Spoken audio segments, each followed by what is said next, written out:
মামলা দিবেন। ইসলামী ছাত্র শিবির আমরা সার্বিকভাবে আপনাদের আইনি সহায়তা দিব ইনশাআল্লাহ। প্রতিটি ক্যাম্পাসে যত ছাত্র নির্যাতন হয়েছে এই প্রত্যেক ছাত্র নির্যাতনের বিরুদ্ধে আইনি মামলা হবে ইনশাআল্লাহ। ইসলামী ছাত্র শিবির সার্বিকভাবে এখানে সহায়তা দেবে ইনশাআল্লাহ। শহীদ আবরারের জন্য আল্লাহর কাছে দোয়া করছি, আল্লাহ পাক সুবহানাহু ওয়া তাআলা শহীদ আবরারকে জান্নাতুল ফেরদাউসের মেহমান হিসেবে কবুল করুক, আল্লাহুম্মা আমিন।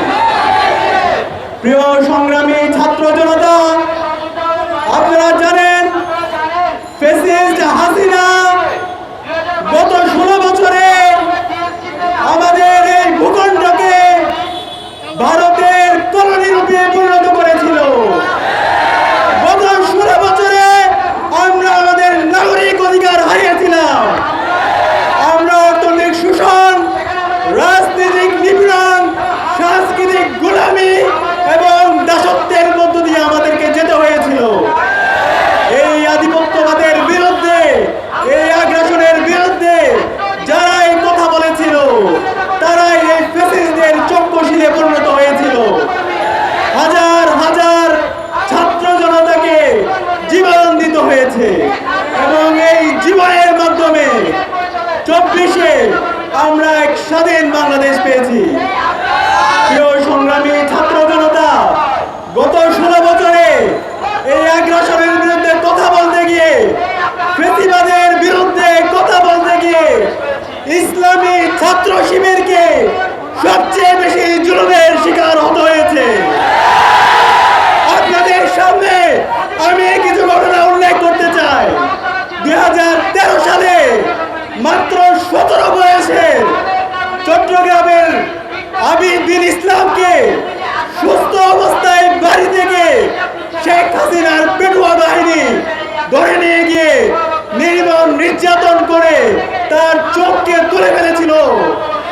পরবর্তীতে তাকে গুলি করে তার বুককে ঝাঁঝলা করে দিয়েছিল। শহীদ আবিদ বিন ইসলামের মতো শহীদ সাকিবকেও শহীদ করেছিল ওই সময়ের ফ্যাসিস্ট হাসিনার গুন্ডা বাহিনী। এই নেককারজনক হামলার পরে তাদের বিরুদ্ধে আমরা মামলা দিয়েছিল।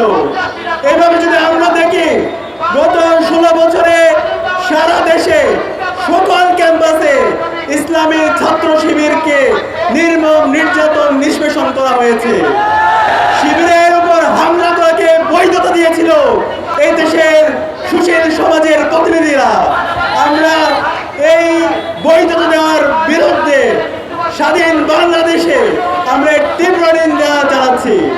শিবিরের যে মৌলিক অধিকার থাকার কথা ছিল, একজন মানুষের যে মৌলিক অধিকার থাকার কথা ছিল, সেই অধিকার থেকে গত 16 বছর আমরা বঞ্চিত ছিলাম।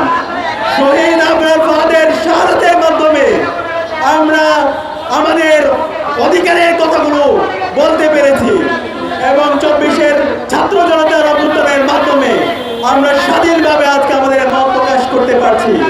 আপনাদেরকে আরেকটি ঘটনা বলতে চাই।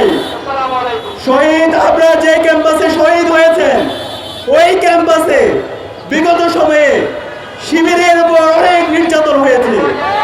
আপনারা জানেন ইসলামী ছাত্র শিবিরের কেন্দ্রীয় সভাপতি সিরাজুল ইসলাম ভাইয়ের উপর আবরার ফাহাদের মতো করে নির্মম নির্যাতন করেছিল ওই সময়ের ফ্যাসিস্ট হাসিনার দোসররা।